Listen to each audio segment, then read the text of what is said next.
네, 폼페이오 미 국무장관 오늘 평양에 도착해 1박 2일간의 방북 일정에 돌입을 합니다. 6.12 싱가포르 회담 이후 처음으로 이루어지는 미북 비핵화 협상인데 폼페이오 장관이 어떤 합의를 도출해낼 수 있을지 관심이 쏠리고 있습니다. 관련 내용 전문가 모시고 함께 짚어보겠습니다. 이인배 한반도 미래포럼 수석연구위원, 차도현 아산정책연구원 개원연구위원과 함께합니다. 안녕하십니까? 안녕하세요. 예, 반갑습니다. 네. 자, 폼페이오 장관이 이 평양으로 가는 비행기 안에서요, 자신의 트위터에 김정은 위원장이 최종적이고 완전하게 검증된 비핵화, 그러니까 FFVD에 합의를 했다. 우리는 작업을 계속할 것이다. 이렇게 밝혔는데 사전에 미리 좀 협의가 북한과 이루어졌기 때문에 그러는 걸까요? 아니면 북한을 압박하기 위해서 너희 이런 얘기도 하지 않았었냐, 이렇게 압박의 수단으로 봐야 될까요?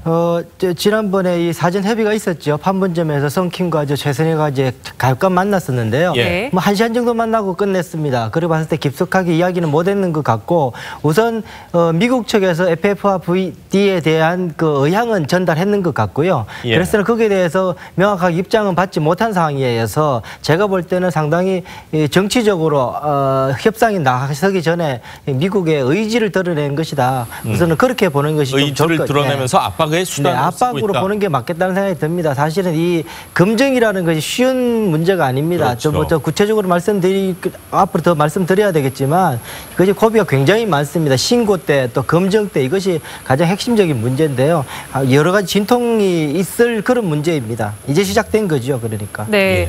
트럼프 대통령도 앞으로 있을 일을 좀 과거형으로 말한 적이 있잖아요. 그런 취지로도 좀 해석이 되네요. 네, 뭐 지금 사실은 미국 내에서도 합의를 조금 해야 하는데 합의했다. 이렇게. 네, 뭐 이 그 유해 소환도 오고 있다. 뭐 네. 아직도 소식은 없지만 뭐 그런 적이 있어서 사실은 미국 내부에서도 정부에서 트럼프 정부에서 조금 호흡이 좀 가파지는 느낌은 있습니다. 그래서 지금 곧바로 김정은 위원장이 6월 12일 날 그 트럼프 대통령이 이야기했지 않습니까? 이제 북한으로 돌아가면은 김정은 위원장이 분명히 조치를 취할 거다, 예. 보게 될 거다 그랬는데 강간무소적인 시간들이 벌써 3주가 더 지난 그런 상황이거든요.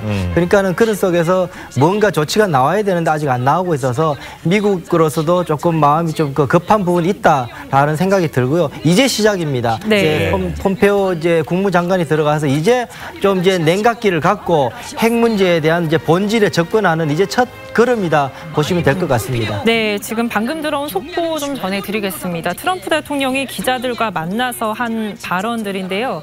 김정은 위원장은 다른 미래를 본다고 믿는다. 그리고 김정은 위원장과 서로 이해한다. 고 생각을 한다. 그리고 사실이 아니면 다른 길로 갈 것이다. 이렇게 말을 했습니다.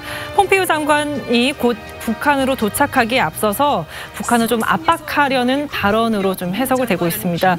이어지는 속보 계속해서 전해드리도록 하겠습니다. 폼페이오 장관 방북 일정을 1박 2일로 평양에 머문다는 거, 그리고 김정은 위원장과 면담할 거라는 이 사실 모두 그렇죠. 사전에 공개한 게 굉장히 이례적이다. 이렇게 AFP 통신이 보도를 하기도 했는데, 그리고 트위터에 글도 썼지만 같이 동행한 국무부 출입기자 사진들도 같이 올렸더라고요. 네. 분위기를 좀 띄우는 그런 모습입니다. 글쎄 7월까지는 아직 조금 더 지켜봐야 되겠지만 지금 언론에서 표현하고 있는 평양 담판이라는 표현은 굉장히 부적절한 것이 될 가능성이 커요. 너무 앞서가는 일반적으로 것이다. 담판이라고 얘기하는 거는 결국 어떤 해결점을 찾는다라는 건데요.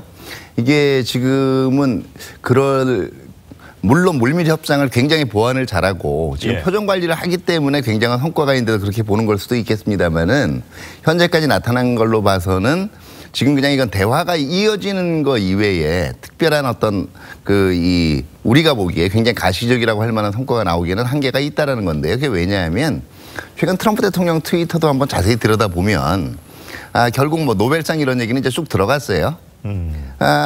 전반적인 정황상은 이 북한 핵 문제의 해결이라는 것 자체를 11월 중간 선거에 굉장히 중요한 이 업적으로 가져가려고 그랬더니 이 입장에서 조금 선회를 해서 결국 중간 선거 때 이게 굉장히 중요한 악재가 되지 않도록 관리하는 정도에 지금 들어서지 않았나 생각을 들고요. 아까 말씀하신 FFVD 부분들도요.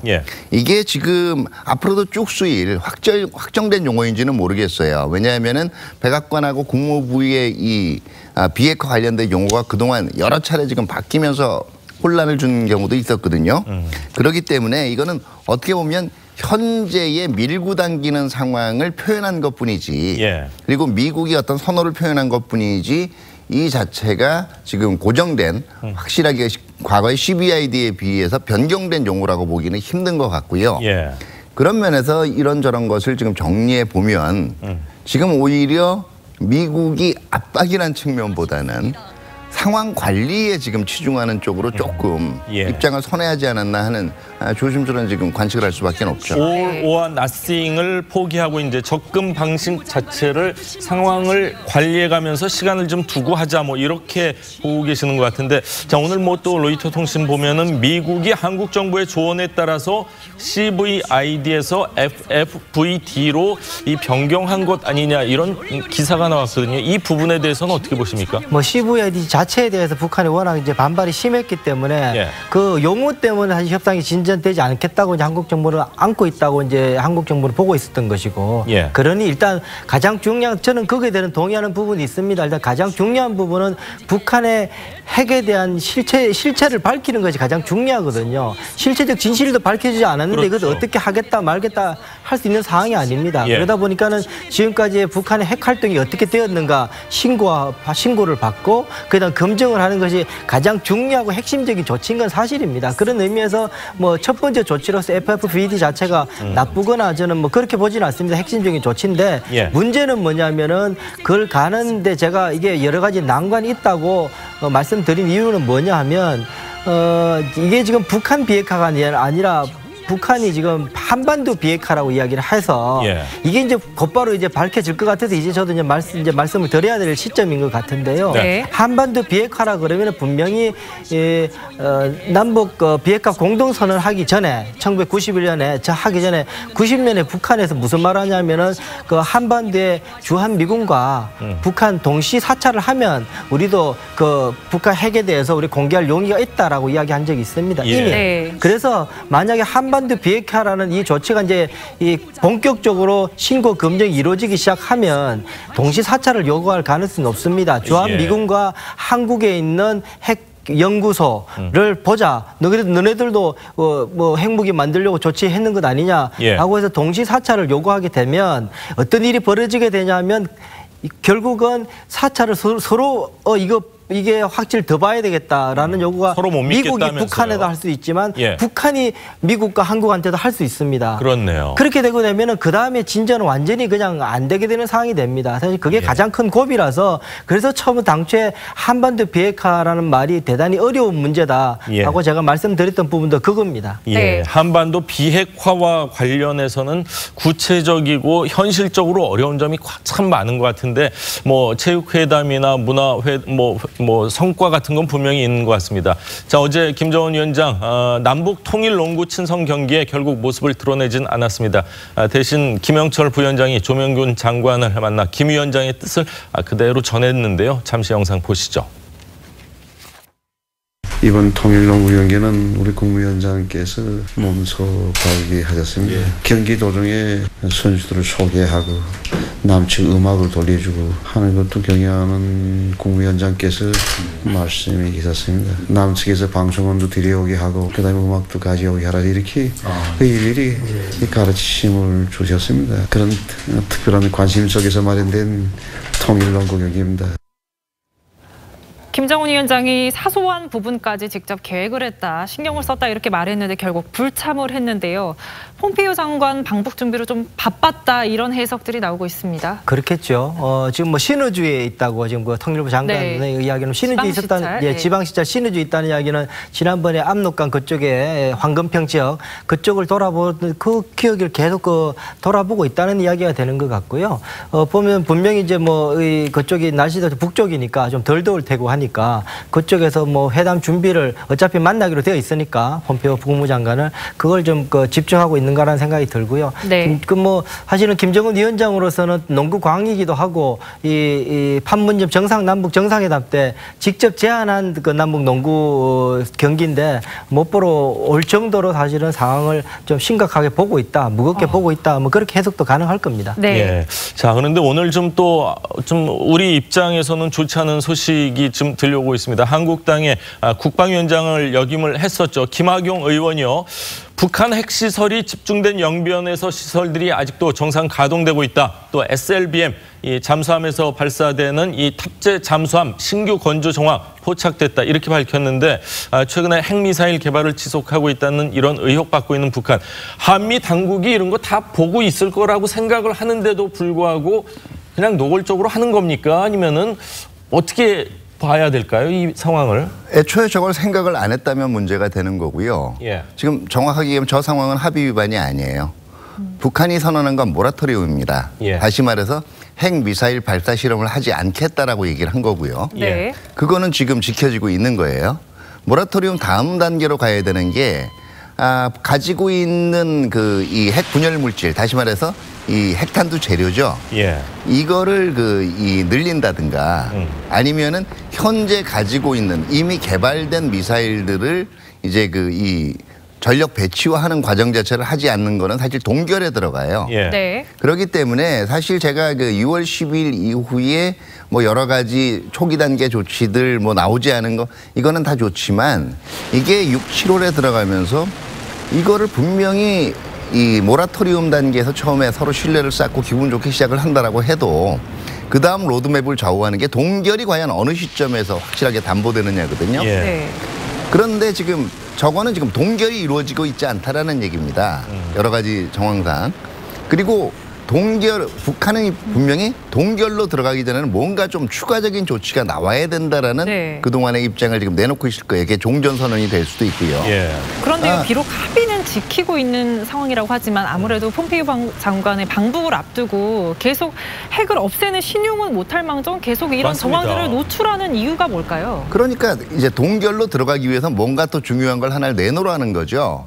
내놓는 거고 지금 이제 보여주는 게 어떤 거냐면은 6월 10일 합의문 자체를 보면은요. 미북 관계 개선, 한반도 평화 체제, 그리고 비핵화 거기에다가 이제 유해 송환이라는 미북 간의 신뢰, 정치적 신뢰 구축 조치가 지금 들어가 있어요. 예. 이 조치들 중에서 실질적으로 북한은 이 4가지 사항이 병렬적으로 돼 있다는 걸 최대한 활용을 하는 거예요. 네. 그러면서 만약에 유해 송환을 이번에 협의를 하고 얘기를 했을 경우에는 결국 합의문 자체적으로 볼 때는 합의된 것 중에서 지금 하나는 지키고 있는 겁니다, 일단. 예. 네. 그럼 거기에 대해서 이에 이 맞대응한 미국의 또 다른 상응 조치를 요구할 네. 가능성이 크거든요. 저는 저 두 가지로 네. 봐야 된다고 네. 봐요. 첫 번째는 이제 북한 입장에 봤을 때는 차 박사님 말씀하신 것처럼 새로운 협상 카드를 만들어서 난들어서 던지는 것이 하나가 그러니까 새로운 이슈를 만든다는 측면에도 하나가 있고요. 또 하나는 보면은 미국 측에서 보게 되면 미국에서 지금 계속 정보를 공개를 하고 있습니다. 그 DIA 보고서도 공개를 하고 있고 하면서 숨겨진 장소에서 우라늄 농축도 하고 있다. 그 고체 미사일도 지금 개발하고 있다 등등 이야기를 계속 하고 있거든요. 그 이야기는 저는 FFVD와 관계가 있다고 보는 게 뭐냐면 그게 검증인데요. 그러니까 북한 너네들이 앞으로 이제 보고서를 신고를 하고 검증을 받아야 되는데 속일 생각하지 마라. 우리가 너네들을 숨겨진 시설까지도 충분히 감시할 수 있고 보고 있고 하기 때문에 신고 단계에서부터 누락하거나 거짓해석할 경우에는 대단히 어려운 상황이 벌어질 수 있다는 암묵적인 그 압박과 그런 것이 아닌가 그런 생각도 듭니다. 두 가지가 같이 물려 있다고 조금 봅니다. 걱정이 되는 건요. 이게 실질적으로 미국 행정부가 조율을 된 가운데 이 압박과 대화를 병행하기 위한 어떤 전술적인 접근이 있을 경우에는 이거 자체는 상당히 지금 효율적인 거라고 볼 수가 있어요. 근데 사실은 지금 미국 그 DIA 보고서라든가 이런 거 자체는 결국은 일상적인 정보 보고라든가 각 부처의 터프라 그러죠. 고유 업무 차원에서 지금 내게 되는 보고들이 언론에 지금 나가 있는 거거든요. 사실은 이제 어떤 거냐면은 이런 거예요. 조율된 전략이 있을 경우에는요. 용어가 자주 바뀌질 않아요. 그리고 구체적으로 핵심 조치로 나타납니다. 근데 핵심 조치가 추구하는 핵심 조치로 나타나지 않는 가운데서 계속 용어가 PVID, CVID, FFVD 정도로 이렇게 바뀌고 있다는 거는 내부적으로 확실한 스트래티지가 있느냐, 전략이 있느냐에 대한 의문점을 증폭시키는 거거든요. 개인적으로는 제가 틀리길 바라요. 그런데 지금까지 나타난 여러 가지 정황은 과연 지금 트럼프 행정부가 상황 관리 쪽으로 방향을 선행했느냐. 정말 문제 해결을 위한 제대로 된 지금 절차를 정교한 전략화해서 밟고 있느냐를 굉장히 좀 고개를 갸웃하게 만드는 상황인 건 분명해요. 예. 네. 자, 뭐 핵무기 시설 계속 가동하고요. SLBM 탑재 잠수함 건조 중이라는 이야기를 들었을 때 우리는 한미 군사훈련 중단하고 대북방송 중단하고 여러 가지를 실질적으로 중단하고 있는데 북한은 하던 것을 계속함에도 불구하고 제재 위반이 아니다 이런 얘기를 하시니까 뭔가 합의가 좀 잘못된 거 아닌가 이런 우려까지 나오고 있는 것 같습니다. 폼페이오 미 국무장관 세 번째 방북이니까요. 이번에는 핵무기 목록이나 구체적인 비핵화 계획에 대해서 답을 얻고 오기를 기대해 보겠습니다. 자, 오늘 두 분 말씀은 여기까지 듣겠습니다. 감사합니다. 고맙습니다. 네, 감사합니다.